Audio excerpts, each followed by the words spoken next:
ബ്രസീലിലെ UN കാലാവസ്ഥാ ഉച്ചകോടി വേദിയിൽ വൻ തീപിടുത്തം. UN സെക്രട്ടറി ജനറൽ ഉൾപ്പെടെയുള്ള ആയിരങ്ങളെ ഒഴിപ്പിച്ചു. പരിസ്ഥിതി മന്ത്രി ഭൂപേന്ദർ യാദവും ഉദ്യോഗസ്ഥരും സുരക്ഷിതരാണ്. ആദ്യമ ദൃശ്യങ്ങളാണ് കാണുന്നത്.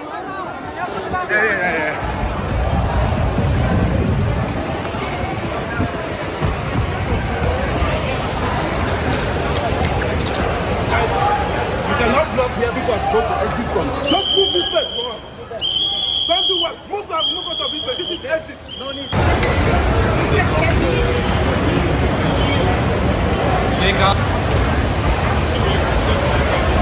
കൂടുതൽ വിവരങ്ങൾ സൗമ്യ കൃഷ്ണ നൽകും. സൗമ്യ, എങ്ങനെയാണ് അവിടെ തീ പടർന്നത്? നിരവധി പേർക്ക് ദേഹാസ്വാസ്ഥ്യമുണ്ടായി. നമുക്കത് ദൃശ്യങ്ങളിൽ നിന്ന് തന്നെ വ്യക്തമാണ്. എന്താണ് അവളുടെ ആളുകളുടെ സ്ഥിതി?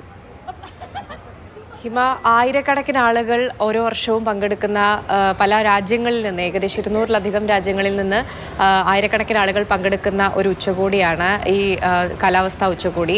ഐക്യരാഷ്ട്രസഭയുടെ നേതൃത്വത്തിൽ നടക്കുന്ന ഈ ഉച്ചകോടി.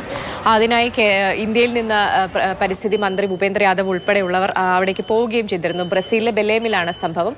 എന്തായാലും പ്രധാന വേദിക്ക് സമീപമുള്ള സയൻസ് പവലിയനിൽ, അല്ലെങ്കിൽ പ്രധാന വേദിയോട് ചേർന്നുള്ള സയൻസ് പവലിയനിലാണ് ഇത്തരത്തിലൊരു തീപിടുത്തം തുടങ്ങിയതെന്നാണ് മനസ്സിലാക്കുന്നത്. അവിടെ ചില അറ്റകുറ്റപ്പണികളൊക്കെ നടക്കുന്നുണ്ടായിരുന്നു, അല്ലെങ്കിൽ അത്തരത്തിലുള്ള ചില ജോലികൾ നടക്കുന്നുണ്ടായിരുന്നു. അവിടെ ടെക്നിക്കൽ വിഭാഗത്തിൽ നിന്നായിരിക്കാം ഈ തീ പടർന്നത് എന്നുള്ള ഒരു പ്രാഥമിക നിഗമനത്തിലാണ് അധികൃതർ. എന്തായാലും 13 പേർക്കാണ് പുക ശ്വസിച്ചുകൊണ്ട്, നമുക്ക് ദൃശ്യങ്ങളിൽ തന്നെ കാണാം, വലിയ രീതിയിലുള്ള കറുത്ത പുക അവിടെ പെട്ടെന്ന് പടർന്നിരുന്നു.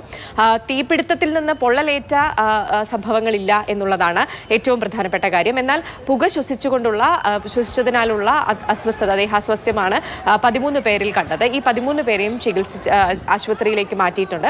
മറ്റെല്ലാവരും തന്നെ ഇന്ത്യയിൽ നിന്നുള്ള പ്രതിനിധികളടക്കം, ഭൂപേന്ദർ യാദവ് ഉൾപ്പെടെയുള്ള പ്രതിനിധികളടക്കം എല്ലാവരും സുരക്ഷിതരാണ് എന്നാണ് അറിയാൻ സാധിക്കുന്നത്. എന്താണ് ഈ തീപിടുത്തത്തിന് കാരണമെന്നറിയില്ല. എന്തായാലും 6 മിനിറ്റിനകം തന്നെ, ഐക്യരാഷ്ട്രസഭയുടെ പരിപാടി ആയതുകൊണ്ട് തന്നെ വളരെ പെട്ടെന്ന് തന്നെ 6 മിനിറ്റിനുള്ളിൽ തന്നെ വലിയ രീതിയിലുള്ള സന്നാഹങ്ങൾ എത്തി അവിടെ തീ അണയ്ക്കുകയും ഈ ദേഹാസ്വാസ്ഥ്യം പ്രകടിപ്പിച്ചവരെ ആശുപത്രിയിൽ എത്തിക്കുകയും ചെയ്തു എന്നുള്ളതാണ് നമുക്കറിയാൻ സാധിക്കുന്നത്.